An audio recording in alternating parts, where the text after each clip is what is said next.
think it's doing something.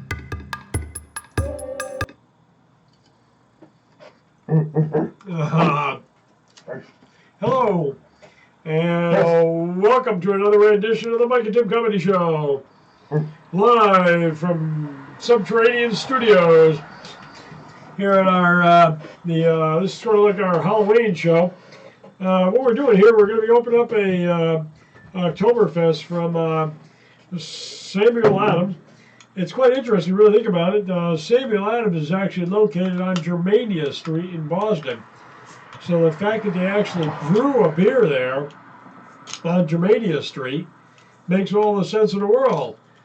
You know, you would think, oh, they probably brew it on Westover Whizbang Street. But Germania Street is a good idea. If you're going to locate a brewery, I would definitely do that. Thank you very much for that one. Here's one for yourself. We've got a bunch of topics to cover tonight on the old Mike and Tim Comedy Show. Weinstein, the pathetic pervert from Hollywood. The man with a situation that can't be under control. That's a pervert. That's the situation. Christ, that beard just went all over my pants, but that's besides the point. Holy Christ, look at this. You know, I gotta wear these tomorrow at work, you know, it's really not a good thing. Ah, there he is. It's me! It's the Mike Man. All right. Anyway, well, tonight's show, the first thing we really like to do. All right, well, thanks for tuning in. Yeah, we got to get going. We much appreciate this is our Halloween show, and we'll see you next time. Oh, Christ, my pants are all wet. Looks like I pissed on myself. What the hell's in that mask anyway? Gorilla hair in there. Jesus. Thanks to my son for loaning me the gorilla mask. Oh, very good. Nobody knew it was me. I shouldn't have given it away because they would have said, "Where did you get the gorilla?" Well, you know, it's the mask. We have connections with the local zoos. Oh, okay. Well, here's first. We should probably explain that we did a special, a very old and practiced broadcast method today. Right. And what we did was instead of starting to drink during the show, we pre-medicated before it even started. Yeah. But because we can do that. See, some people might be like worried about that. Oh, how are you going to do the show when you're under the influence? Yeah. Well, for for a couple of for us, it's not. It's no not big a. No problem. What was he talking about? I don't know. It's not a big deal for us because Yeah. So first, do you want to talk about this? Quite a number of weeks ago, I attended a situation where they were actually talking about hard cider. Where you can go and try different hard ciders, what have you. My opener. Oh, there's the opener. The professional opener with a screwing driver. Oops, they can't see the that. opener prime. Anyway, one of the particular people there was called Pitchfork Hard Cider. Mm-hmm. Apparently, during the Revolution and quite a long time after that, hard cider was actually one of the items that the colonials had. And they got all up in arms and they tried to tax it. Oh. So they're bringing back the hard ciders that you would have. Say, for instance, you go to your local market and you buy yourself a jar of cider. Well, you take your jar of cider, you stick it downstairs, and you forget about it. Jar? Or jug, whatever you want to call it. A container? Yeah, container. You forget about it. And a month or two later, you get outside, oh, geez, we got to go get that cider. I forgot about it. Let me go downstairs and get it. Well, what you have is either one of two things. An explosion downstairs because the plastic jar blew up, or you have yourself an element of hard cider. Well, if that's the case, why did they have to use corn sugar to stimulate the carbonation? Well, because probably due to the fact this is over-the-counter product, and you have to bring it to market. Well, you know what it is, that they want to be consistent. Right. Yeah. I suppose, but it seemed to me like that had too much carbonation. Yeah. Well, the deal was, unfortunately, we didn't catch that. Yeah, we topped the bottle off, and the whole entire thing started flowing out onto the floor. So we actually caught it in a container. But then the decent thing about this, we'll read this out. Produced and bottled by Poughkeepsie Spirit Works and Quarter. Yeah. I actually talked to the guy who owns this company. He does this in his garage. Oh. So he's got a garage operation, good product, excellent kick. It's 6.9%. We definitely recommend it. Yeah, it reminds me of mead, actually, almost. Yeah, mead is kind of the same idea because it's a product similar, that's not like a national market. Anyway, it's good stuff. So yeah, Pitchfork, hard cider, and we don't get anything for this endorsement. Tim even had to buy this. Yeah. They don't even know us. Of course they should, because there's only if they were watching us, if they were fans already, and then they saw this, they'd be like, holy shit, those world-class comedic geniuses, Mike and Tim, have just talked about our product on the show. Yeah, exactly. Now, hundreds of billions of people are just looking at this Pitchfork hard cider. Can you get that real close, Bob? Can you get it really close so they can see that? Yeah. Pitchfork hard cider. Yeah, it's really good cider. They just got exposed to potentially hundreds of billions of listeners. Exactly. And don't be sending me emails saying the population of the planet's only like 6 and some billion. Right. That's got nothing to do with it. Aliens are watching this shit right now. Absolutely, yeah. I hear we're very big on Terry's. Really? They love us. Oh, that's the. Are we on? What's the name of that place? Us and Jerry Lewis, apparently. What's that place on the moon? What place would that be? A crater? No. What's the name of that? In the moon there, they've got the Sea of Cortez now. The Sea of Tranquility? Yeah, the Sea of Tranquility. Exactly. Yes. I hear that this particular cider is very, very famous there. All right, so that's very interesting. Yeah. Thank you for that input, Tim. You want to talk about this particular product? Ladies and gentlemen, El Timbo, which of course is short for El Timbo Terrifico. Ah, yes, right. Incredible Tim. Yes. You want to talk about this particular product here that we have? I was thinking I might mention that you have a huge dick. Well, thank you. I just, not that I've seen it, but a lot of women have told me. Yeah. A lot of hiker women. Yeah. That said, holy cow, that Tim, his pack is hung. I assume that's what they were talking about. Yeah. They were talking about my pack because it's gotten lighter over the years. Well hung pack is what they said. And I thought, sounds good. So anyway, then I picked this up. This is Sam Adams Oktoberfest, which is the seasonal, Oktoberfest. And this is a malty, hearty and smooth Marzen. Your Marzen is the sweet malty, traditional Oktoberfest sort of hops.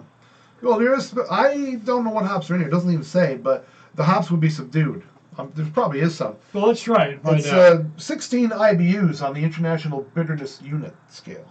5.3% of alcohol by volume. What do you think? Yeah, it has a bit of a kick. The Pitchfork, if you compare the two of them, this one definitely had much more of a kick. This almost has a little smoky flavor, stouty flavor. That is correct. You know what's interesting about that? What's interesting about your hard cider and your beer? Hard cider, you don't really feel anything about it. It goes down very smooth. You don't feel romantic about it? I don't know. What are you trying to say? Well, it goes down smooth. Smooth. And then about 10 minutes later, you're like, oh. It's very sweet. Yeah. And so therefore you don't think about it too much. It tastes like a sweet champagne, and almost too sweet champagne in a way. Like it's got that kind of, mead can have kind of a, almost like an oversweet taste to it sometimes. Yeah, that's correct, yeah. But, as opposed to tea, which I'm drinking here, which has absolutely Ladies and gentlemen, Tim is drinking tea. They do not sponsor the show, although they should. If the sponsors of this show, if the makers of this tea were watching the show right now, they'd be the same thing these other people said. They would have said, "Holy shit, the amazing comedy genius Tim from Mike and Tim Show is freaking drinking our tea," and all of a sudden, again, half the galaxy would all of a sudden, be looking at your product. So anybody who wants to advertise, it seems to me that a show like this with so many viewers, resources, it should drop us a line. Call we'll us up do them a good deal. Oh, call us up or email us, or just send us some money and send us one of your things, and we'll know what to do. You don't have to get specific. How about this? Different expressions from around the world. Ring me up. Ring me up. Yeah. Ring me up, Scotty. No, that's beat me up. What? Ring what up? Well, if you were over in across the pond, as they say, and you wanted to get a hold of somebody, what you do, you ring them up. Now it's like, just email me. Contact me digitally at your most convenient form of digital communication method or something. Yeah, I wonder if they still use Ring Me Up, or has it gone to email me or digitally get in touch with me, or how about talk? Have you heard about that? Well, Tim. Oh, that's just so foreign. What if the person is too far away for that person to hear them? You can't. What do you want them to yell out the window? Hello, yeah. Or do you want them to make an arcane voice phone call? Yeah. You know what a waste of time. Hey, what about 2 cans with a piece of string attached to this? I remember doing that. Yeah, that was a lot of fun. Oh, that was great. Because then you could hear it. You're like, wait a minute. If you're born back in the 60s, that's in the last century for some of you younger viewers, there wasn't a hell of a lot to do. There was nothing, almost nothing push button around to play with, really. But you had to use your own initiative. Which involved no push button stuff, is what I mean. So tin cans and a wire, hey, you got yourself an advanced communication system right there. It works. Well, it does work if you hold them tight. Yeah. And you yell into the can so loud, the other person can hear you anyway. But yeah, you can kind of hear it in there. You can hear it.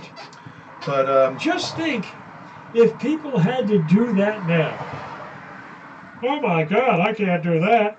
It takes too much time. I wonder if kids ever sit around and wonder, like, man, what did people do back then? What did kids back in the 60s or 70s do for fun, you know? What if people, not the 60s or 70s, what if the 40s, the 30s? Well, I wondered that. I used to wonder that. Geez, what did my parents do for fun before toys? I mean, when they were in the Depression, swing they sets. They didn't have any toys. Swing sets. They were lucky to have a swing set. You know, that was your fun right there. Yeah, I mean... And we had a swing set. I spent a lot of time on the old swing set.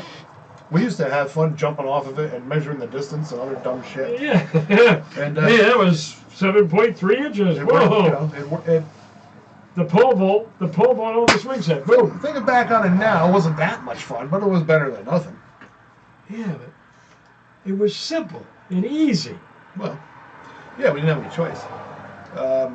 But imagine if they're always doing these weird reality TV shows. I just got the greatest idea for a reality TV show.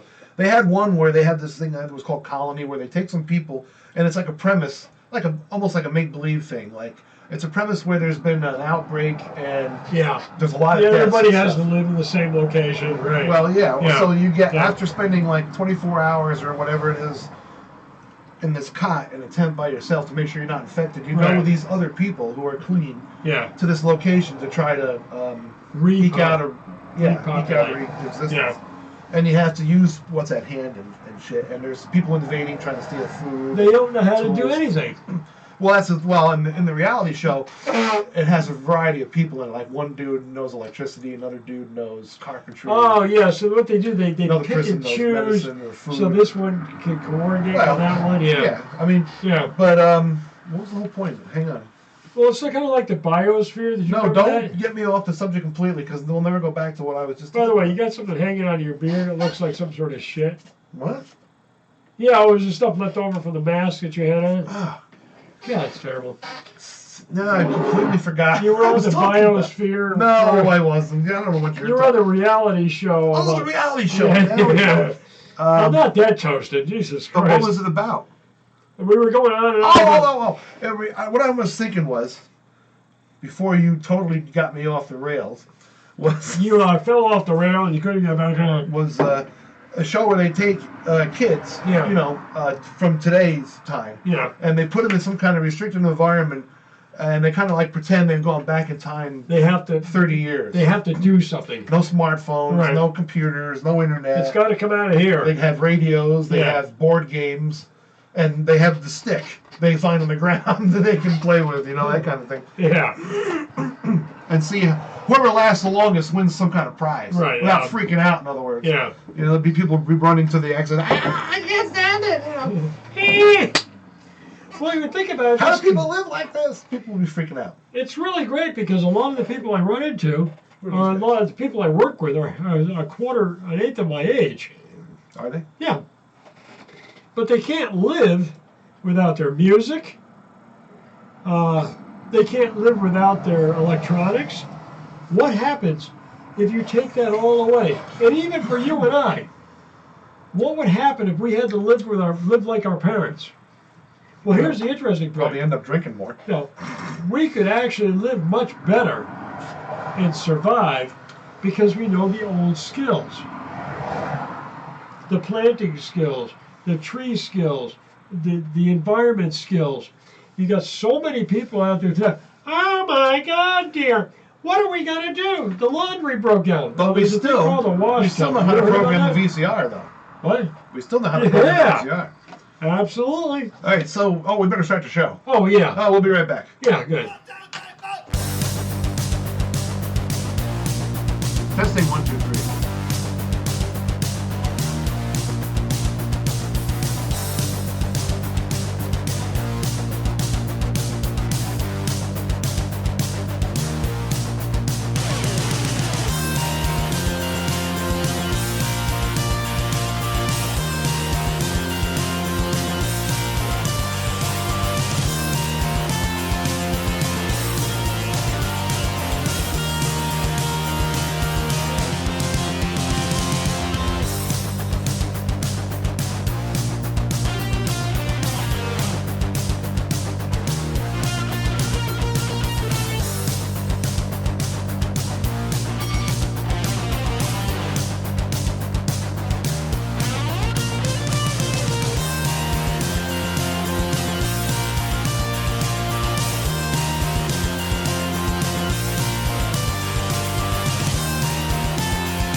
And here we are. We're back. It's the Mike and Tim show. I feel like we were just here. Yeah, we were. Now, where do we leave off? We left off. Here's what we did. We left off talking about. Oh, you haven't really talked about the whole Oktoberfest beer here, so I think you should really. Well, we did. Yeah. Okay. Well, I thought you weren't, under the influence. Oh yeah. Well, I was talking about Germania Street in Boston. Because normally, Tim, you're spot on. Being a broadcast professional. I'm spot on. That's what everybody. Ted Koppel used to say that about you. That Tim is just. He used to say that Tim. Hello there. Matter of fact, that's all he can say. That's all he can say was, "Oh, that Tim." Hello there. Tonight's monthly news is I'm spot on. We shall fight them in the trenches. They shall never come. Wait, that's what. Why are you doing that? That's Winston Churchill. Well, no, it wasn't Winston Churchill. It was a sad copy of Winston Churchill. They shall never attack our island. Never. Boy. Never. That's Teddy Roosevelt. Never have so many deserve so much from so few. Yes, it's part of the Winston Churchill, thing about World War II there where they're bombing London. So, okay, great, Tim. Yeah. Great segue. So, see, this looks pretty good right here. Yeah. My entire family has been. Oh, we're still doing that? Yeah. Okay. Well, they're going to Chappaquiddick this afternoon for a big picnic. They're all dead now. Ted's pushing up daisies with big boobs. Yeah. In the chambers, we need women with bigger boobs. So what we're going to do, speaking of Kennedy, what we're going to do is a little later, we're going to play one of our classic bits, Mr. Rogers replacement auditions, where different people like Mr. T and Ted Kennedy. When he was still alive. Well, yeah, exactly. Yeah, he's not doing much now. Yeah. When he was still alive, he auditioned to replace Mr. Rogers after he died. Yes, it was a. So we'll be having that. And this is pretty good beer. Also, the other I like this label too. Let me show the label. Okay. The 3D. It's kind of a 3D thing there. What's really weird about this? If you actually put that in there, it looks like it's Russian. That's because it's back. Because it's back. The the camera's backwards. Yeah. Maybe we'll stop doing that, and we'll do the normal. But then, of course, I'd be sitting where you are, and you'd be sitting where I am in Backsburg. The other type of topic I really need to get into. Oh, is there? Which you had discussed before.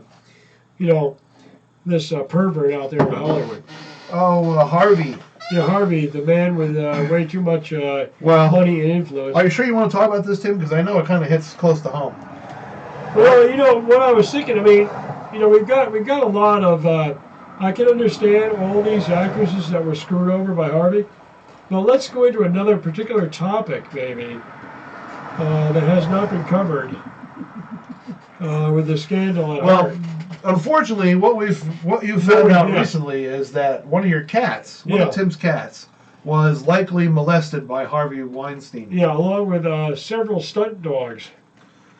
Now, unfortunately, like Lassie, the only reason Lassie is running home is to get rid of Harvey.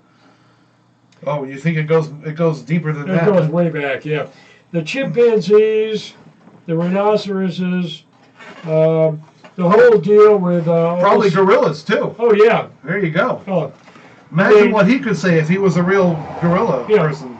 Gorilla. I mean, don't let Harvey near your zoo if you're running some sort of Hollywood production. Don't even let him. And don't let him near your gerbils either. Oh yeah, that's a real problem. I mean, I don't know about that. I would just say if you have any, Hollywood. I would take the chance. You know what I'm saying? The Hollywood SPCA, I would not take it. I would not let that man in that particular environment. I have heard that there's even some complaints about him in some certain trees out there in LA. Tree molesting. Oh.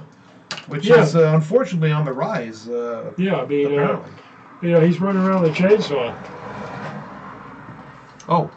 Okay. Yeah, I didn't realize that's how it works. Don't let him near any pine trees out there.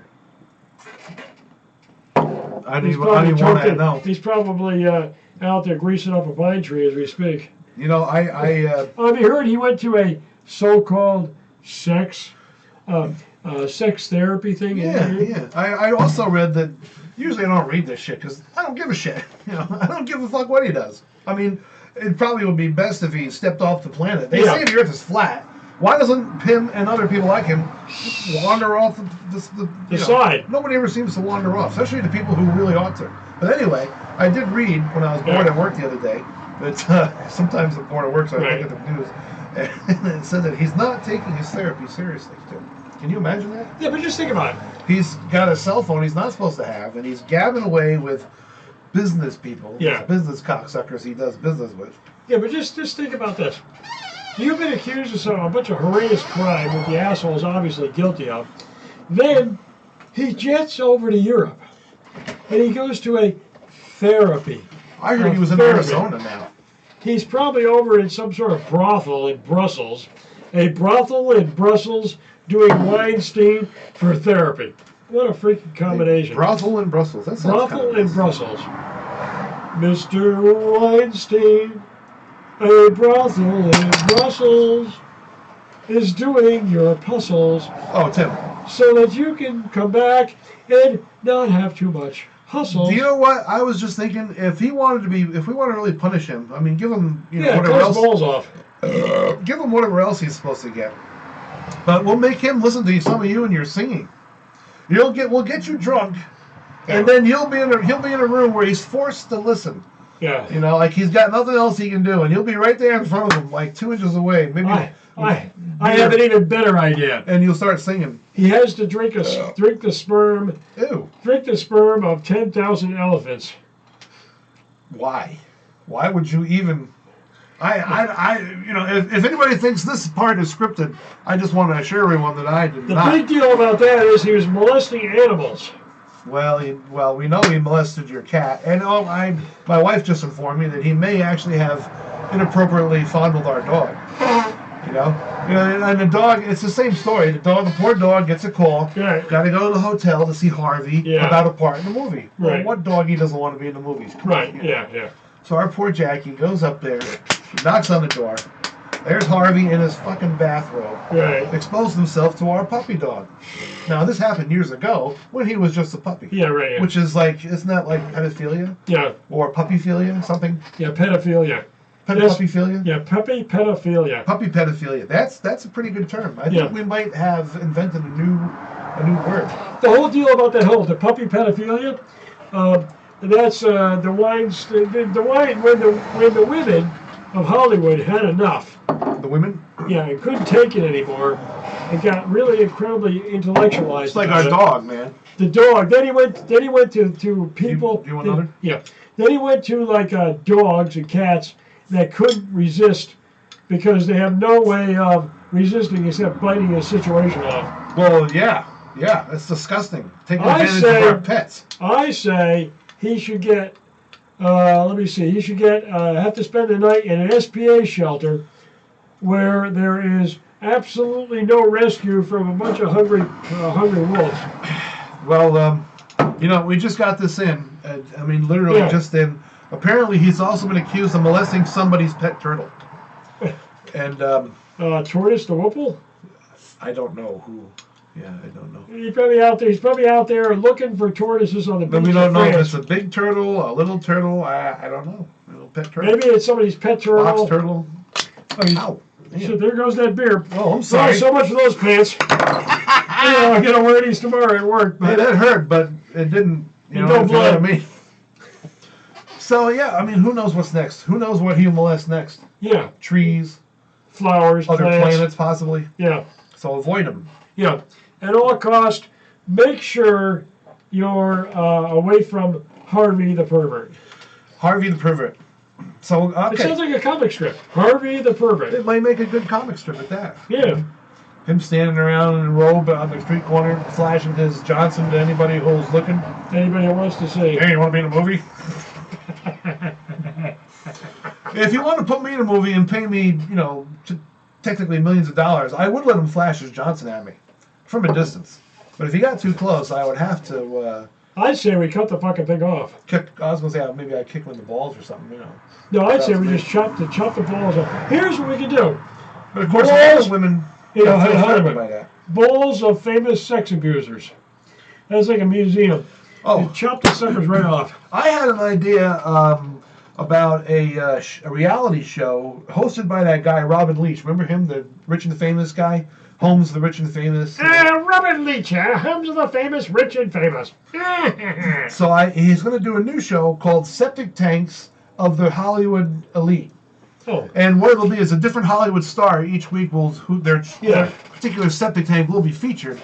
And the guy comes, along with Robin Leach, a guy comes to empty it, because you got to have your septic tank emptied if you have it. Otherwise it's full of shit. It's full of shit, quite literally. So, excuse me. Yeah. Well, I'll put my spectacles on here so I can see what I'm talking about. Yeah, Robin Leach, the Robin Leach, yeah? What was I saying? Robin Leach. What about him? Septic tanks of the rich and famous. Oh, that's right. In Hollywood. So, anyways, yeah.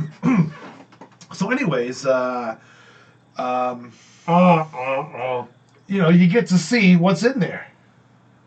Oh, here's what we have. Well, hey, this is great. Here's some really sticky crap. Now, here's something. I got a little anecdote from a guy who used to do septic tank emptying. And septic sucking service. Septic sucking service here for... This guy was telling me about how one time he was at a guy's house emptying the septic tank. Like normal thing. That's what they do all day. And it's a stinky job. So he's there and he's got the hose down. And the homeowner, the husband was there talking to him. And hey, buddy, he keeps seeing all these little round things in there. And he says to me, he goes, what the hell are those things in there? And he goes, oh, those are condoms. And he looks at the septic guy and he goes, I don't use condoms.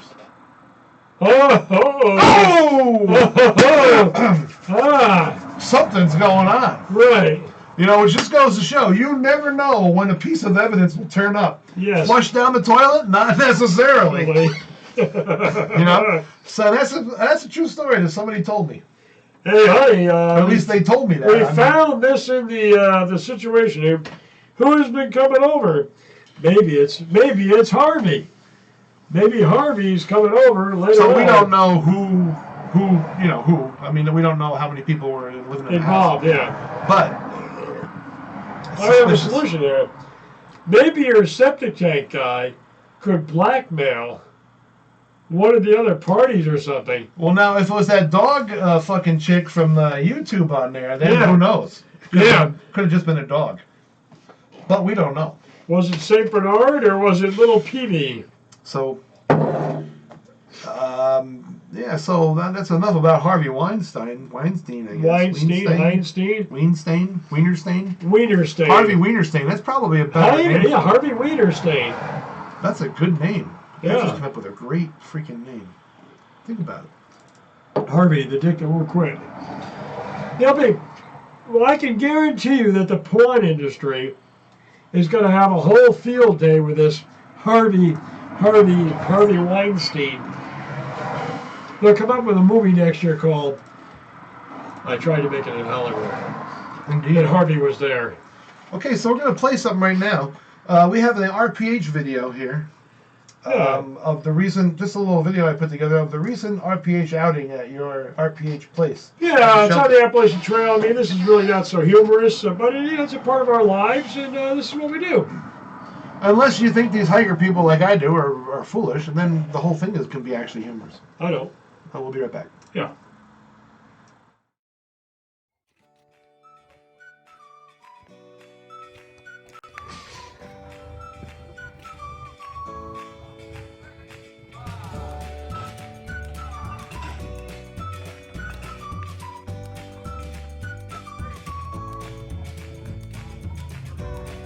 We ended up transporting all the material over for the new steps at about 5 o'clock at night. So as we got here, it just opened up. So for 2 hours, it got soaking wet. We got all the material, all the steps brought in. It worked out incredibly well. We had about 8 people that evening to do that. Today's projects, well, the weekend project, the big weekend project, is putting those steps in. They were old pressure-treated steps that the DOT had put in. So National Park Service has responsibility for replacing them and upgrading them. So that's exactly what they're doing with Locust. Locust is a 7-year plus rot back there, so it's going to work out well. Transfer right into Here's a website that we recommend for you poopy type people. People who are into the poopy thing. I mean, well, anyway. This is a website called Dog Shit in Amsterdam. Are you a sanitation expert? Do you work in a kennel? Do you pick up after other people? Then this is the site for you. This site, and for some reason now, of course, I can't scroll it. You can't scroll it? Normally I can scroll it here. But if I could scroll it, what would happen is, as the page moved up, you would see these pictures of dog shit all over the streets of Amsterdam. Right now, you're probably saying, I don't need to scroll it. What I need to know is, why does somebody have a website full of pictures of dog shit in Amsterdam? Well, obviously, they're probably from Amsterdam, right? Well, it would be the logical conclusion. But the thing is, apparently, people in Amsterdam are so busy doing other things. Yeah. Ogling the prostitutes in the windows or something. Nobody's got time to clean up after their dog. And what's really funny about it is, Amsterdam, being a pretty progressive society, they have, like, on every street corner, they have these boxes. Yeah. The pooper scooper boxes. Yeah, you pick it up. They got all the stuff you need. They got the bags. They got the scoopy thing. The wipey thing. They got everything there, and it's free. And they got little signs with graphics on it to let you know, even if you don't speak Dutch. Well, English. They got English, Dutch, right? German, French. If your dog I mean, you can see the image, and you can see that it's quite clearly a. Yeah, if your dog shits here, please pick it up. They got it in French, German, English, Italian, Brazilian, Portuguese, Northern Ireland, Southern Ireland, Gaelic, the whole 9 yards. If your dog poops here, please pick it up. So if you want to go, you could easily Google this dog shit in Amsterdam site, and then you can take a look at all these pictures of dog shit. And what's really funny is a lot of the dog shit pictures are right within view of one of these boxes. Yeah, right. I mean, the box is right there, man. I mean, you're walking your dog, so you deliberately have the dog take a dump right in front of the box, and of course you leave the dump there. The next step, I think. What's in it? Yeah, that's right. You leave the dog. The next step would be to hire people to stand there and clean up after your dog for you. Yeah, but that's going to be a tax. You know what they could do? You own a dog, you get a tax. Prostitutes that aren't busy at the moment could do it. Yeah, they're hired to. Because they're walking the street apparently anyway, right? They see it anyway. Just a theory. Yeah, it's another step that they could do to hire themselves in between. It benefits them too, because who wants to pick up a prostitute to walk around on dog shit? Yeah, it just doesn't seem. Honey, you've got that poopy on your shoe. I don't think I'm going to hire you for 15 minutes. So I'm wondering if my wife will tell me if the audio has improved. Well, we can double check that. Now this is good TV, live TV. You don't see so much better than than just audio. You're not going to see this on, well, yeah. The world of the wide world of sports with Jim McKay. That's right, he's dead. Go on. Could you imagine all the people in Amsterdam? Could you imagine the money that the city could make if they actually taxed every dog owner, like say $10, whatever that is equivalent Dutch.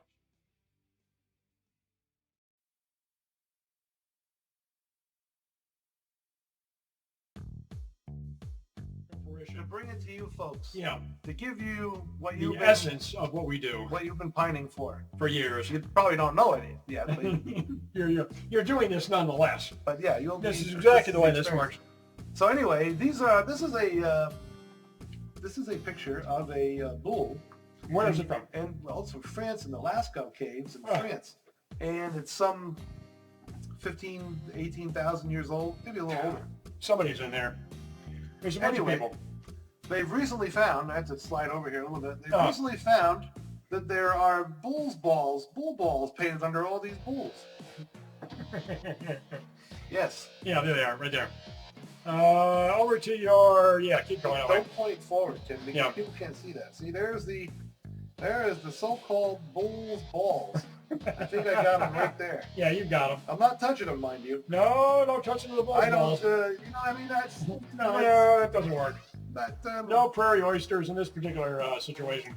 But the man who discovered them is a guy who raises bulls for the prairie oyster business.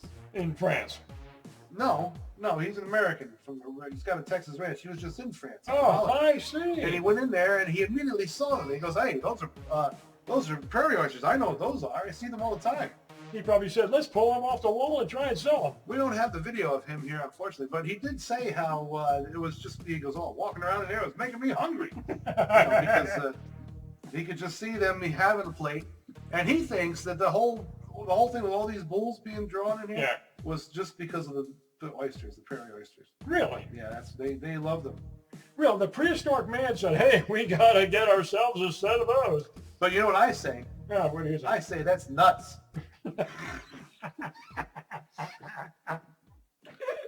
Yeah. Scrape the hair off of those and we'll put them on a plate. We're back. Holy cow. Hey. Weren't we just thinking to ourselves how amazingly funny we are? I think we were, weren't we? We were, right? Yeah. What are you doing? I'm pulling up my nipples. Why? Oh, they hurt. They do? You got some kind of issue? You got some kind of... Do you need to go see Fred from Fred's Medical Center? Hello, Tim. What is your problem today? Oh, you have painful male breast syndrome. Ah, yes, that'll be $12. Here's a lemon-scented moist towelette. No, that'll solve all the problems I heard. Well, not really, but it'll make you feel better. Yeah. Hey, have you heard about this other stupid shit they're coming out with? How about cars that drive themselves? I mean, that when you really think about it, that is the most bizarre crap on the bizarre crap. Yeah, I mean, occasionally they crash, so I mean, I don't know. What are you going to do? You're driving, you're going to go on the interstate highway. What are you supposed to, how are you supposed to do that? Everybody's going like 65 or 70 miles an hour, and you have a smart car that is supposedly thinking for you. Excuse me. What happens if a rabbit runs out of the road just as you're going to accelerate onto the interstate highway? Does that tell the rabbit to slow down so you can speed up? Or does the tractor-trailer guy who's driving 80 on your approach? Either way, either it hits the rabbit because it's too dangerous to veer, or it veers, and while you're sitting there drinking champagne, it spills your champagne all over the place. Yeah. I kind of like the idea of getting in the car and then going back to sleep on the way to work, you know? Taking a nap, closing my eyes and getting, and then having it pull into a spot and just like, okay, we're here, dude. Oh, all right, I guess I had to wake up. That's pretty cool, especially when I used to drive a lot further to work. Yeah. I would just get up, get dressed, hop in the car and go to sleep and say, all right, take me to work. I'm going to snooze. And that way if it went off the road and crashed, at least I'd be asleep when it happened. More than likely, I'd wake up and be in fucking traffic on... on 84. On Iconic, yeah. But, it's kind of bizarre. As if all the electronic stuff is so good But they leave out the human element. Like, for instance, you're driving down the road, you say, car, take over. What happens if you have to take a wicked shit? Or you're farting really bad, and you have people in the people who are in the car going, oh my God, you need to pull over the car. We're not pulling over until we reach a very good spot to pull over. Why would the car refuse to pull over if you told Well, because the car is in charge. Oh, how do you know it's in charge? See, the car, you put it on car manual mode, and the car takes over. But you have to pull over immediately. Well, I know in Knight Rider, the kit car always did whatever he was told. Right. Unless he was better not to, He right. was pretty smart But what if it's better for you to take control of the car, but the car tells you, you're screwed. I'm taking over. I'm not pulling over due to the fact that the edge of the road has severe bumps in it. Maybe it's just bizarre crap. Well, you know what else? What if some hacker takes over the car and tries to either send you someplace stupid that you don't want to go to, or runs you off the road somewhere? Exactly. Hello, I am now in control of your car. You are. And it could be a dumb prank like sending everybody to the Walmart parking lot. I mean, you probably heard about those roadside warning signs that have been hacked, and they say warning zombies ahead or vampires or some, such.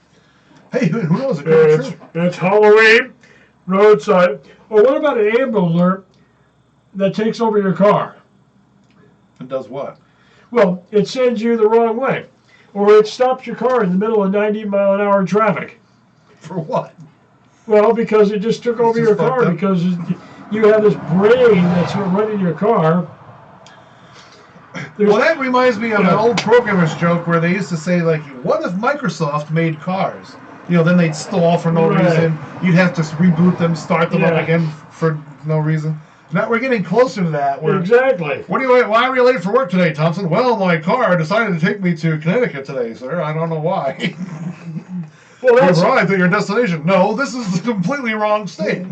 Yes, no, it's not. That's almost reality.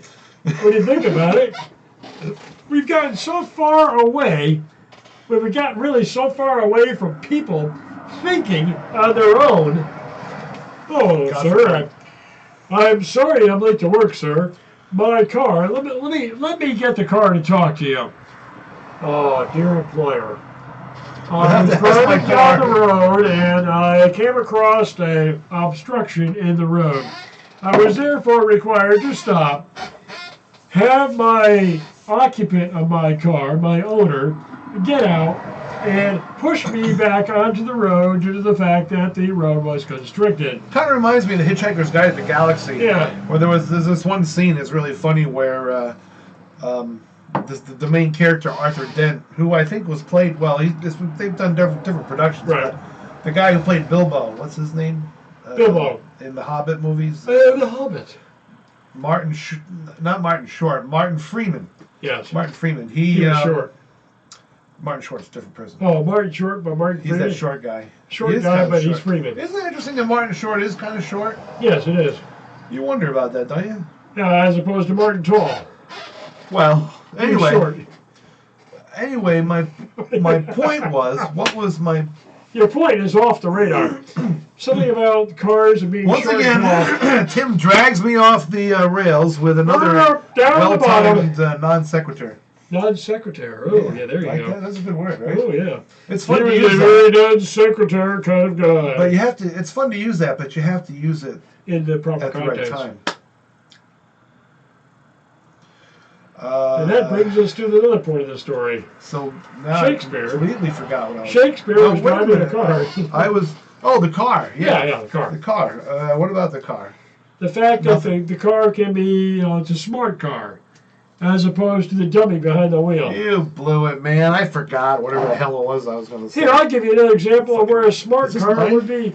This is mine? Yeah. You're drinking two, and I'm drinking two. What the hell are we doing? That's backwash. Ew. Oh, I got the wrong one. All right. Everything's fine, that folks. actually brings me to a topic from this evening. I'm on the way over here. You're on your way over? Yeah. I pull out on my road. Yeah. Go to the traffic light. The light's red. You have to stop. The machine says you got to stop. Right. Well, here's the deal. this kid pulls out on a bicycle. Some kid? Yeah, with a helmet off his head, unattached, and he wants to cross the road in oncoming traffic. Did you do the right thing and hit him? Right, I tried to, yeah. Oh, you did? What would happen if you have your smart car? What's it supposed to do? Anticipate what the kid's going to do? Well, here's a good question. Freaking bizarre. Who's to blame if the car does hit somebody? Right, exactly. Is it your fault? Or is it the car maker's fault? Or the software, the programmer's fault? Right. Or the guy who made the maps? I mean, right. There could be a lot of reasons why, you know. Oh, well, I can see the whole thing there. Uh-oh, we're getting into some pretty heavy stuff. I can language. see it now. Yes, this is lawyer John P. Jones. Oh, yeah, the lawyers are going to be all over. We're here at the... I'm actually reporting on the situation of the car. Was it a smart car? Was it the GPS map problem? Or was it the dumb little shit who ran out in traffic with his bicycle and got run over? You know, the first thing somebody's going to say to you is, sir, do you know you're speaking into an empty iced tea bottle? Yes, I do. Yes, quite well. All right. Just think about all the goofball bullshit that's going to happen. Hi, this is lawyer John P. Jones. John P. Jones? I represent people. Attorney at law Who are representing people who are driving smart cars and they're incredibly fucking stupid. Okay. That's the way it is. Have you ever been pulled over when you're a smart car and you're a jackass? Tim, you were on a roll. Please call my lawyer. My corporation. Has your car run someone over? Yeah, that'll be the whole ad. It's not you're responsible, it's your car. I'll sue the manufacturer. It makes me wonder. I'll sue everybody except for you. You know, a lot of times in computers, you can actually get some replacement, not necessarily replacement operating system, but you can get a replacement, let's just say software. It can be too complicated. Yeah, right. Like a core module or a BIOS. But the point would being, well, you could control things that you normally wouldn't be allowed to control. So what if you got a hold of a hack? You know, you got an unboxed car, as they call it in cell phones. You can hack your own car. So you can have your car do things that normally it wouldn't do, like drive too fast, drive less safely, you know, pull in and out of traffic more often. You can actually have the car operate like a human. Yeah, exactly. But otherwise, all the rest of the cars are operating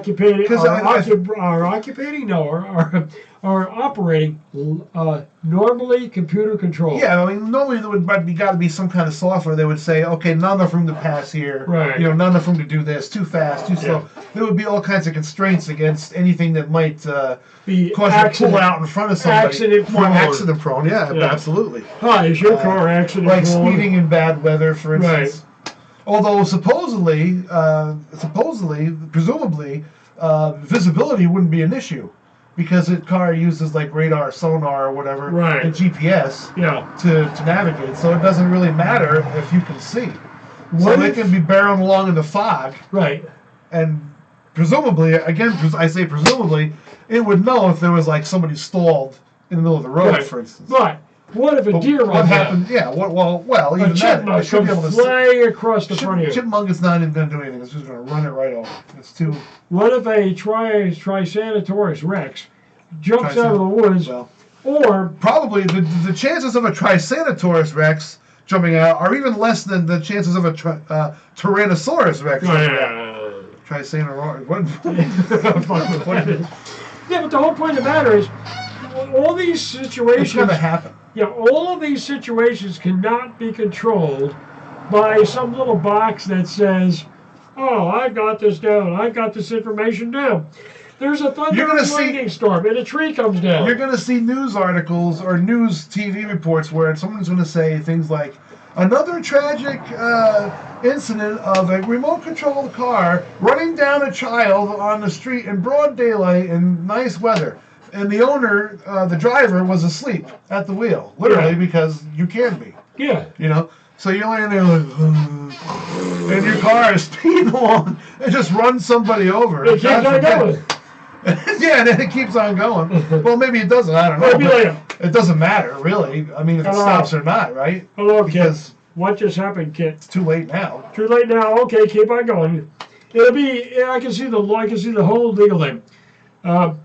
Yes, we're please bring the defendant into the actual courthouse. They bring this computer software in. They drop it on the table of the defendant. The defendant side, the lawyers there. Yes, sir. The actual defendant in the case is this piece of electronic crap. They bring it in. It's about the size of a small keyboard. They dump it on the table. They go, nope. Keyboard is guilty. How does the keyboard plead? I plead not guilty. Thank you. Why keyboard? Why wouldn't it be the computer? I don't know. They have to have a keyboard to, my lawyer, John P. The lawyer is another. The same lawyer is another computer. Oh, the lawyer's another computer. Yeah, there's another computer. They have to roll. They bring in the computer on some sort of chair, type device. That's actually kind of funny, Tim. Like some sort of filing cabinet. The filing cabinet gets rolled in by the officer at arms, and they roll that up to the front. My defendant is here now. My client. Yeah, my attorney is now. My attorney is now here. Hello, I am defending the master keyboard. Think about that, because that's what's going to happen. Finally, when they go through all this... You again with the keyboard. Yeah. What is it with you and the keyboard? I don't know. Finally, we go through all this bullshit. The trial lasts for months. So when they get to the end of it, just before they declare a sentence against the keyboard, they have to actually bring the driver in. And by that time, the driver's been arrested for DWI. So did they say to the driver, do you recognize this keyboard? This keyboard? It wouldn't even be a keyboard per se. You're like a mouse. Do you recognize this mouse? Do you recognize this mouse? Madam, I turned the car on in the morning. I proceeded to get into the driver's seat and fell asleep. Like I always do. Yeah. When I wake up at my destination. Yeah. I do not go very far to work. I am in control to take my occupant to the nearest possible location and dump him off at work. Therefore, I shut down after that. I pull in and the door opens. He gets out and I stay asleep for the next 8 hours until required to drive him back to his original destination. All right, you got to stop talking like that because people are complaining that there's people that are threatening to jump out of a window if you don't stop talking like that. Okay, so here's another bit. Here's a bit we did not too long ago. We're going to take a little break here and play this bit about top 5 reasons why Mona Lisa is is smiling. And we'll get to Mona Lisa. This is actually one of our more popular bits. Oh, by the way, before we do that, I want to mention a couple of things. 1, 2, go ahead. You got time. First of all, we are now seen in 103 countries. Yeah, which is really pretty cool. Which is pretty cool. And apparently these people got nothing better to do. Because, well, I don't want to be rude to our viewers. Right. We also have 21 PMA awards. 21 subscribers now. Good. So I want to say hello to our subscribers. Thank you very much because we do this for fun. And we certainly do. We certainly aren't doing it for money, are we? If we did this for money, we'd be broke. We'd be dead. We'd be emaciated. Welcome to Emaciated. Which brings me to... wait a minute. Before you do this... Oh, before I do that? Yeah. Have you seen the new ads for Burger King? Burger King? Yeah, all these fast food restaurants are trying to make it look like their stuff's cheap. Get 3 Whoppers for $6. Really? Is that a good deal? What, are you out of your freaking mind?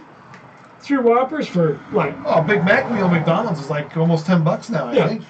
You can actually go to a store, buy more food for $6 than you can at the fast food restaurant. We should do a live survey. We'll call up McDonald's. Yeah. We'll ask them how much, this or that is. Then we'll call up Burger King. We'll ask them how much. Here's another kicker on McDonald's. And we'll ask them a lot of dumb questions like, the calorie content, how much sodium, and does it come with any pre-mixed sodium. So here's the kicker. You go to McDonald's, which I did recently a few weeks ago, and all the meals are in big print. All the little extra stuff like get I've a burger. swilled upon myself. Yeah, get a burger for this, get a fries for that. They're all in small print. Boy, So they want you to look at the big print stuff because that costs more money.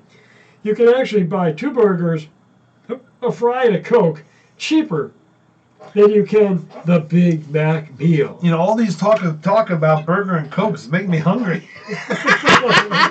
My wife's at a wedding right now. She's probably been drinking. I don't even think she was driving. But that's good. I'm thinking maybe I'll text her and say, hey, listen, honey, would you you're mind not bringing stopping back anywhere on the way home, are you? You know.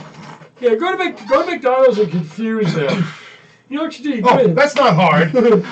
You go in there and you go, I'd like a cheeseburger, hamburger, a large order of fries, and a small Coke. We don't have small Cokes anymore. You have to go in there, you have to get a medium size or a large. Who told you that? I don't know. I don't know about that. No, you can't get a small Are you making Coke. that up? You can't get a small Coke. Sure you can. I'd get one. Well, it's so goddamn small you can't see it anyway. So what the hell is the point? I don't know what the hell you're saying. Well, then they fill the goddamn cup 95% full of ice anyway. Why don't these fast food places deliver? I mean, let's face it. That's what everybody wants, right? Call it Burger King, you call McDonald's, you call it Wendy's or Arby's. Wendy's is actually half bad. It was like, bring me 10 roast beef sandwiches, a whole big bucket of that horseradish sauce, and a couple gallons of Coca-Cola or something. That's their we should call them up and find out why they won't deliver. That's their highly caffeinated heart attack special. That's cool. For the next show, we'll call them all up, find out why they won't deliver. Give them a hard time. And then we'll say some other place does deliver. Some place nobody's ever heard of, like Giacomo's. Giacomo's Quick Burger or something. Giacomo's Pit Burger. Giacomo's Muffler Shop. The Super Burger over at blah blah blah does delivers. Hey, how come we don't? How come you guys don't? Because I want that original Wendy's recipe, which is what's that called? With ketchup Grease, and more grease. That's You know what's cool about Wendy's, though? I got to point them out. They actually make the stuff when you show up, which is actually pretty cool. Well, most of them do, don't they? No, but the problem is it's still garbage. It's just fresh garbage. And I guess they're not so bad. No, it's Soylent Green. What are you talking about? You know what is really the worst? Here's my White Castle story. Yep. Years ago, before my wife and I got married, even I think. So this is like 13, 14 years ago. Yeah. We worked for this guy who did wiring, like data wiring. Yeah. Among other things, networking. Yeah. The cabling, in other words. So we were down in Queens, and it was right before Christmas time. It was like early December. We were down in Queens, and we were working at this place in Queens where we were installing jacks and network jacks, cabling, all that kind of shit. Pain in the ass. I hated it. Anyway, I don't like being on my knees. That's probably why. Yeah. No, seriously. This guy's knees were fucked up because he was always on his knees without protection. Oh, bad idea. Yeah. So anyway, get the knee protectors. protectors. I said, what the hell are you doing? Sucking dicks or something? Get the knee protectors. Oh no, he was installing data cabling. Who said you sucking dicks? That's disgusting, Tim. You did. I didn't. Oh, did I? Yeah. Oh, I don't know why I said that. Well, go ahead anyway. Another story here. Oh, so we're down in Queens, okay? And what's the point of this? You were down in Queens, and you were installing data cable. You know what's funny? I forgot what I was going to talk about, so I'll talk about something else I do remember for the moment until it comes back. Down in the city down there, I mean, what is there to see? We were at this, like a Hilton-type hotel. Right. Staying in a room facing out into the street, which is basically like a big intersection, interstate, and different parkways and shit. In the city, there's nothing but wall-to-wall traffic. Right. Especially at holiday time. And so we saw an accident. A car accident right out there in an intersection, right in front of the hotel, in perfect view. And there was nothing on TV, so I actually started watching all the hullabaloo about this accident. So normally around here, there's an accident, 5 minutes later, a cop in the tow truck showed up. Well, down there, like a half hour went by before anybody showed up. This guy is out there wandering around, the emergency flashers flashing, and nothing going on. And then finally a cop shows up, and they're directing traffic around and shit. And then there was like an hour and a half, maybe it was an hour later before a tow truck showed up. And the tow truck was there, it seemed like for, 5 or 6 days before they freaking left. So I spent the evening, I think I had a few drinks on me. We had gone down to the bar and had dinner, and I had a few Jack and Cokes. Yeah. So I was in a good mood, and I was just watching this just ridiculous. The melodrama of the whole thing. Yeah, melodrama. That's a good word. It's quite interesting. Go ahead. Now I remember what I originally was talking about. Who gives a shit about this accident? And now. Oh yeah. Peace undertakes. Yeah, in Queens at the Hill. We went to our boss takes us to White Castle for lunch, right? Yeah. I'd never been to White Castle before because mainly because there's none around. Square Bill burgers, you know. Yeah. Not yay big. So he calls them belly bombers, and he's like, "Yeah, we're gonna get some of these belly bombers." And he orders like 10 zillion of them, and they come out with these little square burger things. Yeah. And they're covered with little tiny onions. Chopped onions, little tiny ketchup, a little bit of ketchup, little mustard, and they were the greasiest freaking things I have ever seen. Now I know all these fast food burgers are greasy and shit, but take it from me, these were the greasiest shit I ever seen. I never seen such greasy shit in my life. Holy cow! I had a couple of them and fries, whatever, usual shit. And that night, man, watching the freaking car accident out there, I felt like shit, man. My stomach was bothering me. I was probably shitting my pants. I don't know. I mean, I just assumed I probably was. And so that's the last time I ate at White Castle. That's I guess that's it. Well, you know what the deal about White. You know what the deal is. What is the deal? You know the whole point of the matter. Rather than go to White Castle, what you do, you go down to your family, you go down to your butcher shop. Yeah. Or your butcher shop or your favorite, favorite store, and you order up about 5 pounds of lard that you're going to feed to your birds in the winter. Except you don't feed it to the birds. Instead of going to White Castle, yeah, birds love some of that lard, don't they? What you do is you eat the lard.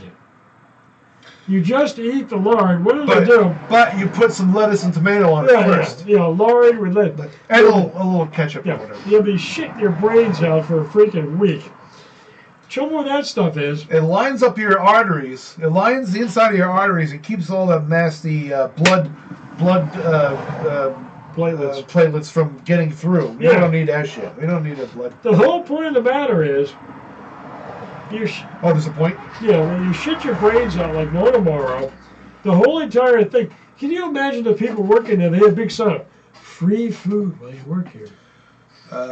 Yeah. That's McDonald's. And you know what they call it? They call it a consumption. It's time for your consumption. You get a break so you can have some of our artery clogging special. You'd think that they ought to say is, you're forbidden, if you have health insurance with us, you're forbidden from eating any McDonald's food, even when you're off the clock. Because it's that bad for you. Right. I can see on their health insurance plan it says, if you eat here, the cost of your health insurance goes up by 20%. It doubles. Yeah. So normally, like, say your weekly health insurance is $20. Well, when you work there, it's $40.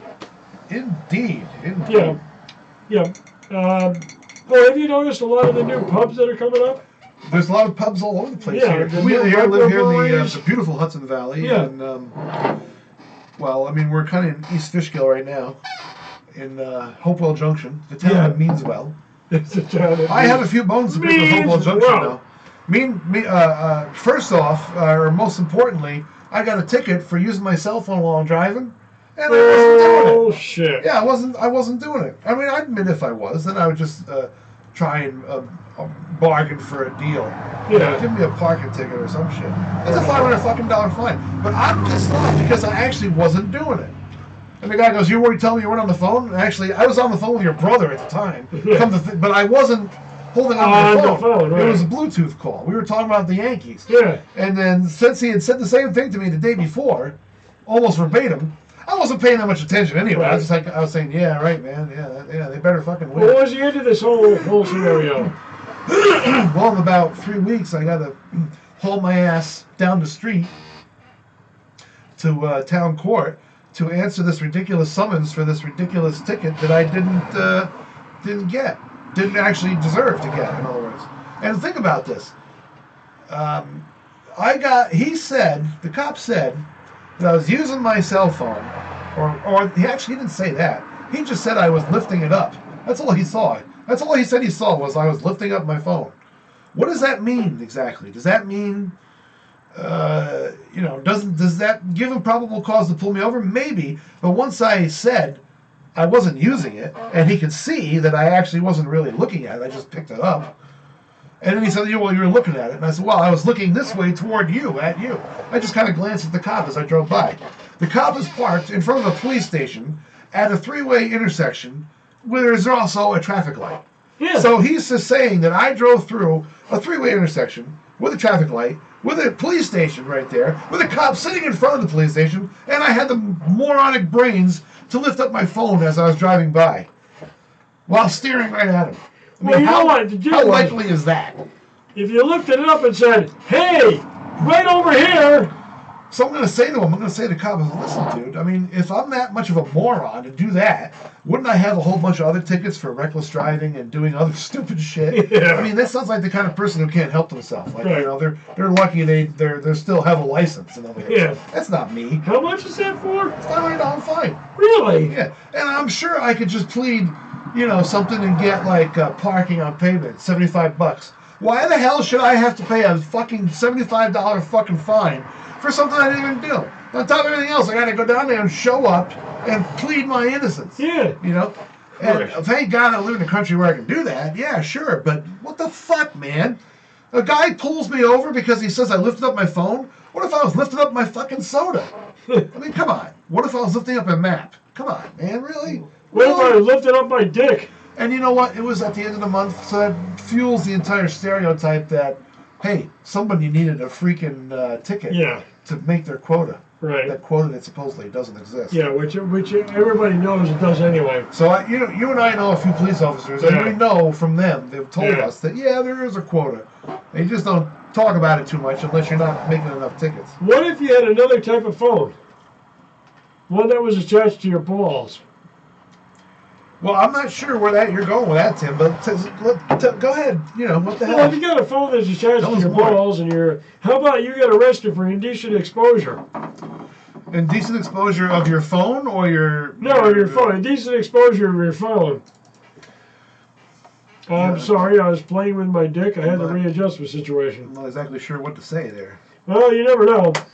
I mean, this whole idea, hey, wait a minute. What if you're doing this? What if you actually had to move your phone because it rang and you picked it up and set it down on the seat? Is that a violation?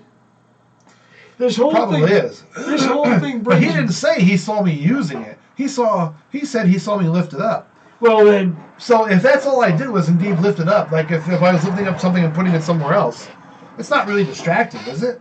I mean, I don't know. No, I don't think so. So if that's the case, why would he even go any further? Like, oh, okay, I guess it was no big deal. But no, he had to give me a fucking ticket. Even after I swore to him, I was like, dude, I guarantee you, I was like, I never do that. I don't pick up my phone when I'm driving. I said, I don't need to. I got a mount right in front for my phone. Yeah. He goes, well, what's that? I said, that's my work phone. He goes, what's that down there? I said, well, that's my personal phone. But I said, I don't need to pick them up while I'm driving. It's all voice controlled. I just ask Siri. Yeah. Ask Siri what I need, and Siri tells me. Freaking Siri. Everybody knows about Siri. And I was like, come on, dude, are you fucking kidding? And he goes, well, you talk to me when you get there. Come talk to me. I know what he means. He means, we'll let you plead some other bullshit. Yeah. No, I'm not fucking paying $75 because some asshole gave me a fucking ticket for something I didn't do. And I know it very clearly. I know it really well. And I requested a support and deposition. And he never sent me one. So I could ask it to be thrown out on that. Yeah. On the count of that. But if he sometimes they will threaten to reissue the ticket, which is technically not legal. Right. But they get away with it. Because people like me don't want to hire a lawyer to fight that shit. Right. Yeah, it's a pain in the ass.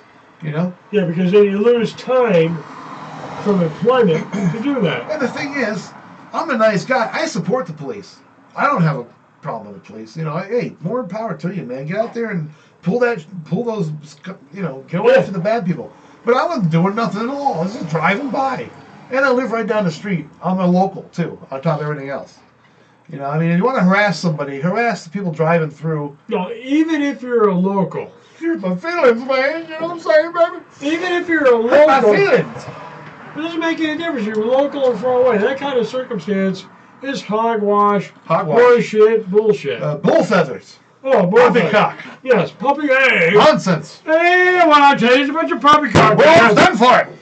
We're not stand for the shows. They shall never attack. We shall never surrender. Anyway, so that's coming up in a couple of weeks, and we'll see what happens.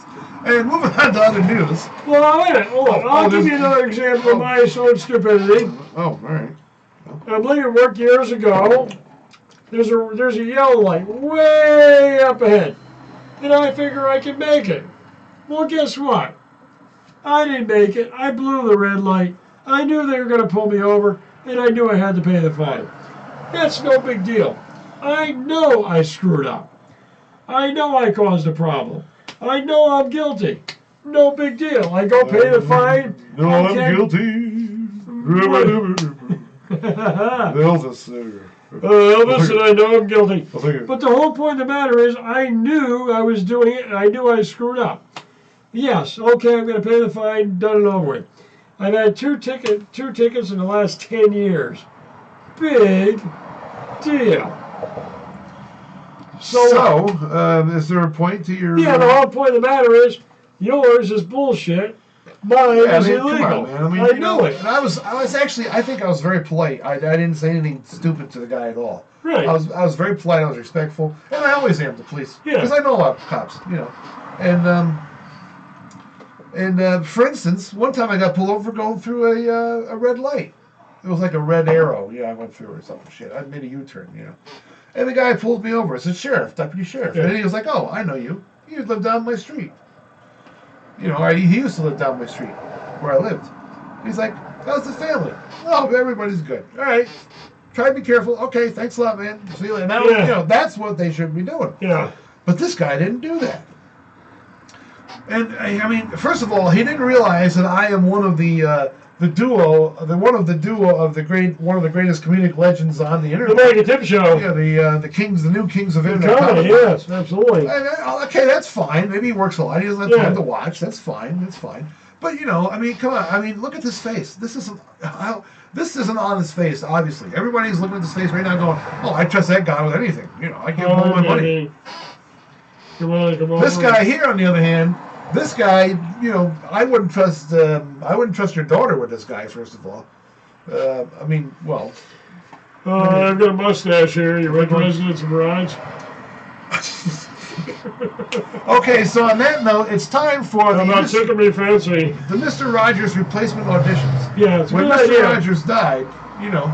It was a while back, but you know, it's still halfway decent. Yeah. So when he died, wait a minute. What if they come up with a new Mr. Rogers? They can't have a new Mr. Rogers. Why not? There's only one Fred Rogers. Well, so they can't. Well, did he have any children? I don't know. Like Mr. Rogers knew Fred Jr. Yeah, Fred Jr. He's probably a heroin addict or some shit. I mean, I'm just wondering. He can't open the door. He was probably arrested for being Harvey Weinstein's, stepchild. Here we go. I think. It's a beautiful day in the neighborhood. Beautiful day for a neighbor. Won't you be mine? Could you be mine? I want you to be my neighbor, sucker. Hey, boys and girls, this is Mr. T. Today we're going to learn about the letter A. I'm going to help out. Peter Food want to learn about the letter A. I'm going to find this Ben Laden. See, that one of the things, nobody knows how to pronounce this man's name. I've been fasting, for 4 days. Won't you be my neighbor? Hello, neighbor. This is Arnold Schwarzenegger. I would have run for president of the United States, except I was not born in this country. Thank you very much. It is a beautiful day for a neighbor. It is a beautiful day for a neighborhood. Won't you be mine? Won't you be mine? Won't you be my neighbor? Hello, neighbor. Today we are going to learn about civil disobedience and the letter A. Now let us sit in the full lotus position and ponder the letter A. And we will not move until the police come and arrest us and take us away. Tune in next week for Mr. Gandhi's Neighborhood. It's a beautiful day in the neighborhood. A beautiful day for a neighbor. It is, won't you be mine? Won't you be my neighbor? Hello, neighbors. Today we will learn to spell the word Chappaquiddick. Starts with a C. And ends with a drive off the bridge. Let me put my drink down so I can draw the letter C on the blackboard. Here comes Mr. McFeely with a package of cigars and whiskey for me. Tune in tomorrow, boys and girls, for more Senator Kennedy's Neighborhood.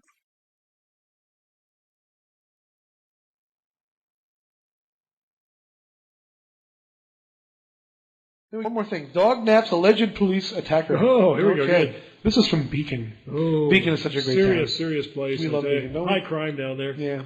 Anyway, a 22-year-old Ossining man was arrested early Saturday morning after he allegedly assaulted 3 police officers and was reportedly found to have 33 bags of crack cocaine in his mouth following a traffic stop. How'd he eat? Well, he must have stuffed them in his mouth so fast. You'd think he would have just stuck them in his pants or something. Well, your mouth is like the worst place because you get... This guy's a moron. He gets stopped at a traffic stop and he's got 33 bags of cocaine in his mouth. Why not stuff it down his pants in his underwear? It's a simple traffic stop. Yeah. And you figure, what's the first thing that happens at a traffic stop? You're going to talk to him when you got 33 bags of cocaine in your mouth. Now, they're probably small bags, I understand, but it still looks like you got a wad of gum or some shit in your mouth. What a moron.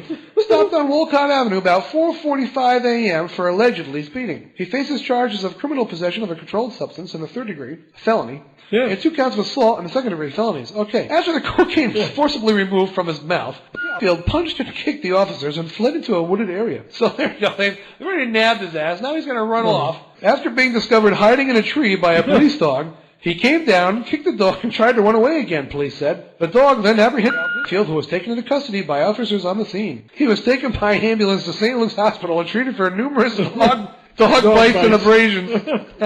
Good. This guy needs his head examined. You said dog did a number on him, huh? What a moron. Now, here's a lesson. If you're driving around with 33 bags of crack cocaine on you, and a cop stops you, don't stick them in your mouth. He might want to ask you a question. Yeah, like... What are you supposed to say? I just came from the dentist at 4:45 in the morning? Yeah, I just came from the midnight dentist appointment. Yeah, haven't you heard of the midnight dentist? Look at this moron. And then to make it worse, he runs off and he's hiding in a tree. Like, they're not going to send a dog after him, right? He's been treated. And then, see, you know what's funny? He got treated for dog bites. Normally a dog will just grab you and hold on to you. Yeah. But he kicked this dog. Yeah, So this the dog dog said, is pissed. yeah, I'm going after you, pal. The dog is probably saying, I could have just grabbed your arm and held on to you, but you got to mess with me. Nope, now you're going to get numerous dog bites and abrasions. So, What a moron. welcome to Beacon. Yep. Oh, we got another one.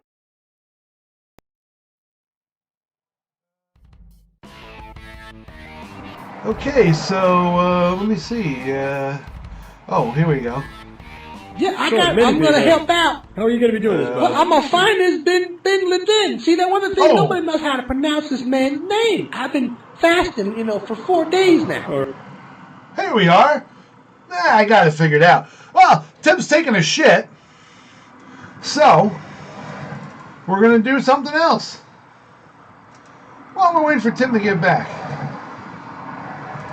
It's Pastor Shafter with the story of the Garden of Eden for us, okay? It's exciting. So let me push this button and then push this button, and I'm going to push this button also. So I pushed 3 buttons so far. Now I'm going to push a 4th button, and Tonight we have Pastor Shafter. Pastor Shafter is in the studio. He will be talking about some of his famous things he's doing lately, and here he is. Tim. Hello, Tim. Hello, Pastor. Is this mic on? I come, Tim, tonight to talk about the Garden of Eden, Tim. What about evolution here? No, Tim, there wasn't no revolution. That came in 1776, Tim. Evolution. Evolution? What the heck is that? About the raising up from the monkeys to the trees to the ground to... Oh, come on, Tim. God didn't make no people out of monkeys. It says in the Bible, Tim, it says that God made people out of dust. He got down on the ground, Tim, got himself a good-sized handful of dust. I don't know exactly how much dust, Tim, but a complete chemical composition will be available for sale Sunday after the service for only $15, Tim. I would say that some of the people don't believe that particular type of theory. Well, only God can do it, Tim. Only God can make a tree. You ever seen a scientist make a tree, Tim? No, I have not. There you go. So he's got this fella. God decided to call him Adam. Nice name, Adam. Yes, right. And Adam's there in the garden, and God says, since you got nothing to do and got no job, I figures you could name everything in the garden. See, God had a garden full of plants, vegetables, fruits, animals and things, and didn't have no names for none of them. So he said, Adam, why don't you think up some names for these here animals? I don't have a complete list of all the names of the animals, Tim, that Adam did name, a complete list will be available after the service Sunday for only $15, Tim. If I may continue. So, Tim, Adam named all the plants and the animals and stuff, and he just wasn't happy. And I said, I ain't got nobody to play with. And God said, I know what you need. You needs a woman. So God made Adam go to sleep, Tim. Didn't want to, scare him. And opened him up in his chest, and took out one of his ribs, Tim. That's what he did. See, he made Adam out of dust, but he made a woman out of a rib. Sounds pretty strange to me. He didn't say why, Tim, but, it's in the Bible, so it must be true. Anyway, he made this woman, and he decided to call her Eve. That's a nice name, Adam and Eve, And Adam woke up, and there's this woman, and, he's all excited and stuff. And God said, now, whatever you do, you can all run around and play and do stuff, but don't eat the fruit of that tree over there. And that's what he told I him. heard about that, yes. And Eve was standing around the garden, dancing around, and there's the devil hanging out in the garden, Tim. And the devil says, hey, Eve, he says, what you doing? The snake says to Eve, he says, why don't you have some of this here fruit? It looks pretty good. And Eve wasn't too bright, Tim. She was only born a couple of days before. Yeah, right, exactly. So she went ahead and ate it, Tim. And then he said, well, why don't you give some to that husband of yours, too? He looks hungry, too. So anyway, suddenly there's God appearing, bolt of lightning, Tim. Yep. And he says, what you all doing eating the fruit? Well, Adam said, well, she made me do it. See, Tim, there's always a woman getting a man in trouble, Tim. Adam had no interest in that fruit until she popped up and said, here, why don't you try some of this here fruit? Looks pretty good. They call it the nude fruit, Tim, because it makes you realize you're naked. What exactly was wrong with the fruit, and why could you not eat it? So suddenly, Tim, God gets really angry and says, that's it, everybody out of the pool, including you, Mr. Devil. Kick the devil out of the garden, Tim. That's what he did. And he said, get on out there, get some clothes on, and get to work. The moral of the story, Tim, is don't eat the forbidden fruit. If you do, you're going to be sorry. That's why it's forbidden, Tim. I hope I've been helpful in this regard. Well, I got to go, Tim. Okay. The Lord has got me booked on the, Regis show tomorrow morning, and I got to get up early. There you have it, folks. Another fine episode and visit by Pastor Shafter.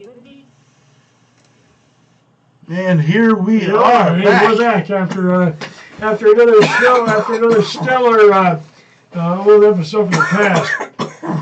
Okay, so we got a little show news coming up here. After I take a healthy sip of my Sam Adams Oktoberfest, hearty and smooth Marzen. Wouldn't it be interesting?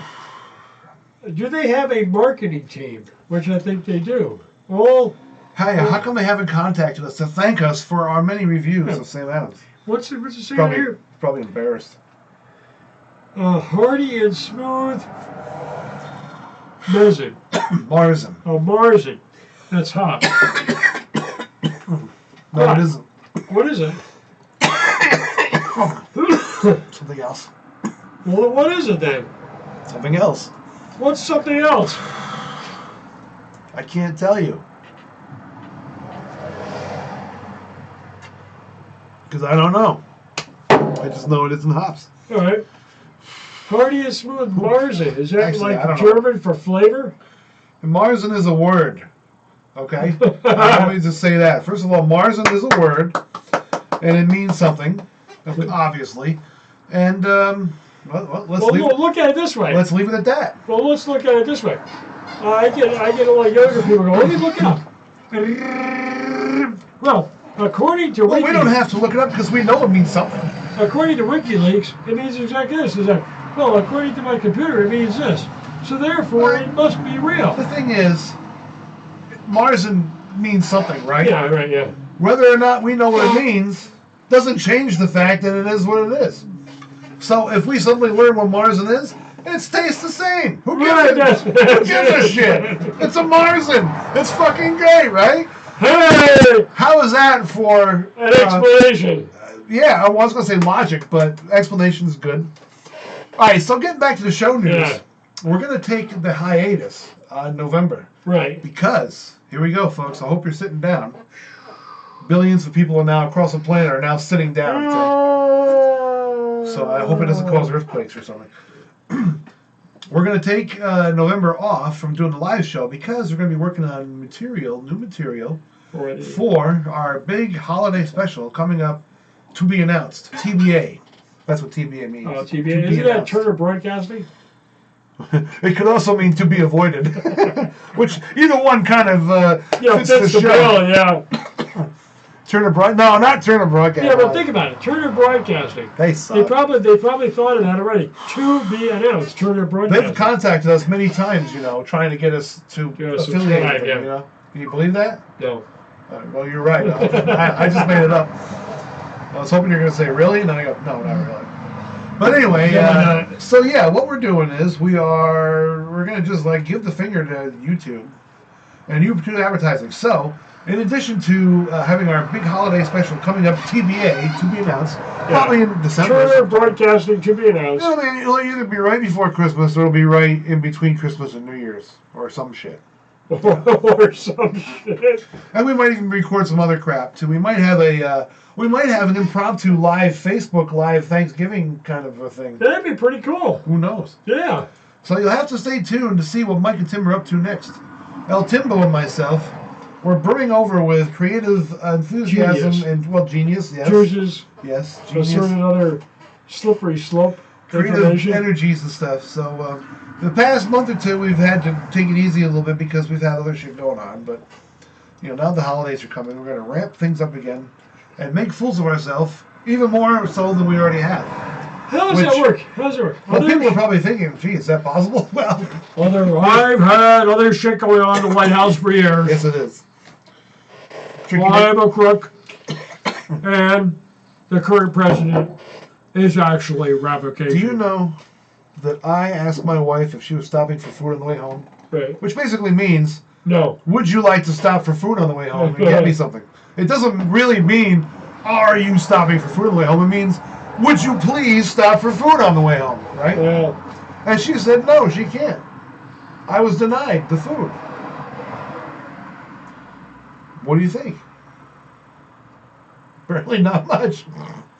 Do you decline to comment? And welcome to another fine edition of I Was Stopped for Food. Do you have no comment officially? Yeah.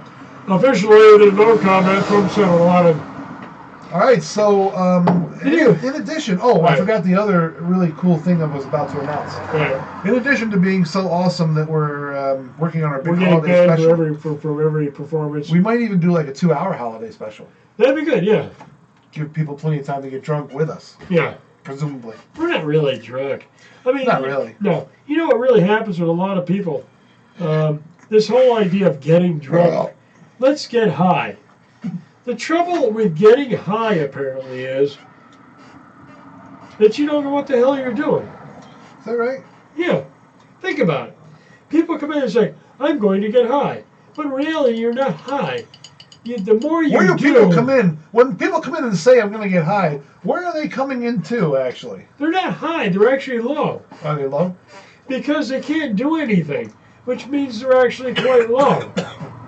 What if you were naturally high on everything? Oh. Therefore... You mean like all the pills in the world? No. Oh, no. Just naturally high. Oh. You mean like on oxygen? Yeah. On life and such? Yeah. Then you would be enthusiastic all the time. Your life would be incredibly good. Then you could just be naturally high. Then you'd be in tune with all the senses of nature. Is that right? Yeah. Is that what it's like for you? Are you in tune with all the senses of nature, Tim? I'm just in tune. Are you part of the framework of the forest? I mean, are you? I am the forest. You are the forest? I am the trees.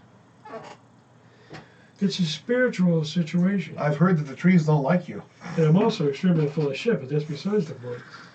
Well, at least you haven't been molesting trees like Harvey Weinstein. Oh, that's disgusting. Really, if you got a pine tree in your property and you want to film, make sure you dig the damn thing up and get rid of it.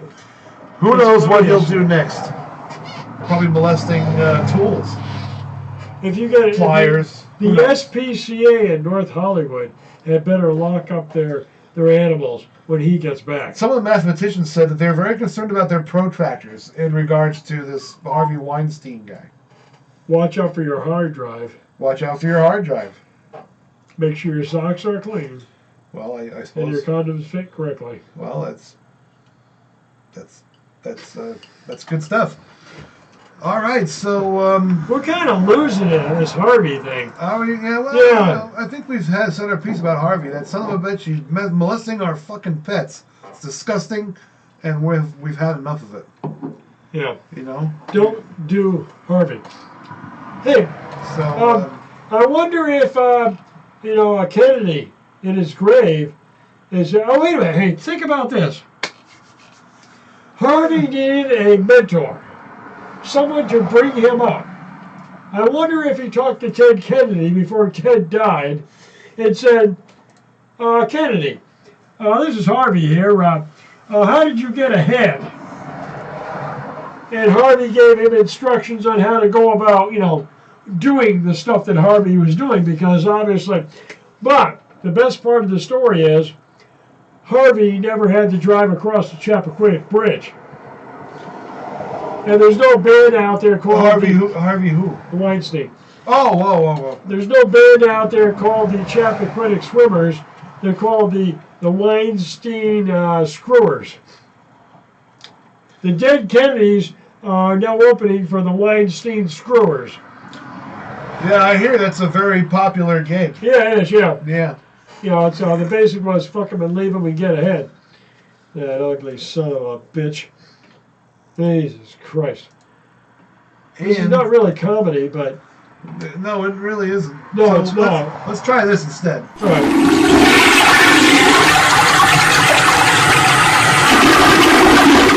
Hey, Bill, how are you? Hey, Bob, what's new? Hey, who is that guy in the stall there with you anyway? Why, that's my ass wiper from asswipers.com. Your ass wiper? Sure, I'm too busy to wipe my own ass these days, and they even flush. They flush? Wow, that's fantastic. Tell me more about that. Hello, friends. Don't have time to wipe properly? Well, don't get a nasty rash on your butt.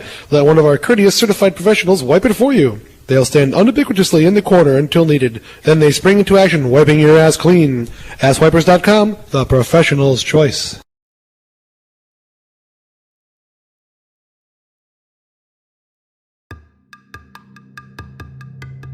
Hurry, the same old shit. In the market for something different. Don't waste your time looking through the yellow pages for platypus poop. Come to Larry's Palace of Exotic Animal Feces. Bear piles, aardvark manure, antelope dew, pear pebbles, elephant loaf, rhinoceros mess, mongoose dung, giraffe droppings, crocodile crap. There's only one place to get certified organic great white shark shit. It makes a great holiday gift. Why not get some now? www.animalcrappers.com.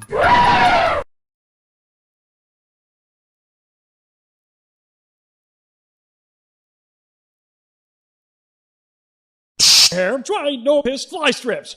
It's got a cellular telephone. Expose on John Gardner. Shocking expose of the shocking expose of John Gardner. On the bandwagon? Trying to quit? Listen up, alcoholics. Try the new brew from Rock Gut Breweries. It's the beer you can't say no to. We know you're trying to stop. We don't care. Try our beer. That's why we're here. Brought to you by Rock Gut Breweries Incorporated, official beverage of Alcoholics Anonymous. Available at fine Mojo Marts everywhere. Drink some today. Support the Girl Scouts, little girl. Now, Neil, when you've got this brand new amazing frying pan on your stove, you can... Tonight on Book Notes, John James Brown's new book, Birdwatching. Ways of autoeroticism I never have. Your magazine, oh, isn't it like some sort of soliloquy for orgasm? No, Ted, no. Tired of getting caught scratching your pubes in public? Useless Products presents the new Scrotum Scratcher. The Scrotum Scratcher is a powerful solid-state device which attaches to your scrotum with adhesive straps. Inside the Scrotum Scratcher are thousands of tiny blades spinning at near the speed of light. Don't be fooled by imitation ball scratchers. Only the Scrotum Scratcher features patented laser targeting technology to ensure the high-speed rotating blades do not injure your penis. Scrotum Scratcher is guaranteed to service every part of your scrotum while causing no unnecessary bleeding. Fully adjustable and fully guaranteed. It's the Scrotum Scratcher from Useless Products. Own one today for only $14.95. Call now. 1-800-ITCHY-DICK. That's 1-800-ITCHY-DICK. Operators are standing. Right, son. You can't go on vacation because you told a lie. You'll have to. Standing on a filthy stinking wretch. Sounds good to me. Hi, Adam, gentlemen, to smell in yours. Here we have the silver pterodactyl. My name is Dr. Leakey. We're taking a deep, satisfying bowel movement, only to discover that it was some sort of creature crawling out of your ass. Hi, I'm Dan Flatter. Okay, we are back. Hey, I'm on a particular topic. Do you have something you want to say? Yeah, I mean, have you ever watched TV for the last 25 years? No. Everybody has their new frying pan. You know, the new frying pan, the new cookware. Well, if you were to buy the new copper-embedded Wiz Bodango footwear, copper-embedded pan to cook your burgers, whatever the hell it is, for the past 25 years, you would have a house full of all this useless crap. 49,000 different varieties of some sort of frying pan, and it's all sold by some spiffy personality. Hello, hi, and welcome. Have you ever had trouble boiling your burgers in your frying pan? Look at this smelly mess here. This is Joan Hart. She was trying to fry her burgers here in this pan. Look, it's all sticking in the bottom. With my new frying pan, the Whiz Bang Baduka. Oh, that's a good one. You can fry it up, and there'll be no more grease in your frying pan whatsoever. Well, it gets in your hair. Well, just for $25.95, what you can do, you can buy one of these things, and if you act now in the next 15 seconds, a prostitute will come to your house and give you a blowjob. That's right. In the next 15 seconds, there'll be a hooker at your front door. Man, those phones will be lighting up. That's right. Like, you can even grease her up when she comes in the kitchen. You mean I get a frying pan and a hooker? Oh my God! What a prize! Make sure you give us your cell phone and your Visa number. We'll bill you for $25,000. On that note, yeah, I tell you, you know what? The lubrication tonight has been very useful in eliciting creative, funny stuff. I'll tell you. From us. That's right. Jerry Lewis used one of these before he died. My name is Emma Lou, and I got a hell of a product for you. All right, Tim, that's enough of that shit. I'd like to thank Sam Adams for sponsoring the show tonight. Just not for anything, really. Just allowing us to buy some of their beer. Obviously, they should have given it to us for free, but they didn't, so, whatever. I mean, That's right. So here we are with our spooky Halloween background. Happy Halloween, everybody, I'm going to say. What is Halloween, anyway? Well, it's obviously at the end of the month on the 31st. You don't know when the hell Halloween is? You know You don't know what day Halloween... Are you telling me you don't know what fucking day Halloween is on? I think it's the 23rd. 23rd? It's in a couple of days. We're going to spring it early. Okay. So, I never mentioned the big news that I've been talking about mentioning. Oh, go ahead and mention it. So I'd like to, so I have to do this first for some reason. I'm going to mention the news. Mention the news. So what is the news? Who the hell knows? What is the big news? Yeah. I talked about how we have a Christmas. Oh, yeah. Starting tonight, most likely, starting this weekend. Yeah, right. No more commercials on the Mike and Tim show. What's the point? What's the point? We ain't making any money anyway. I don't give a shit anymore. Who cares? We're cutting off the commercials. No more commercials on the Mike and Tim show.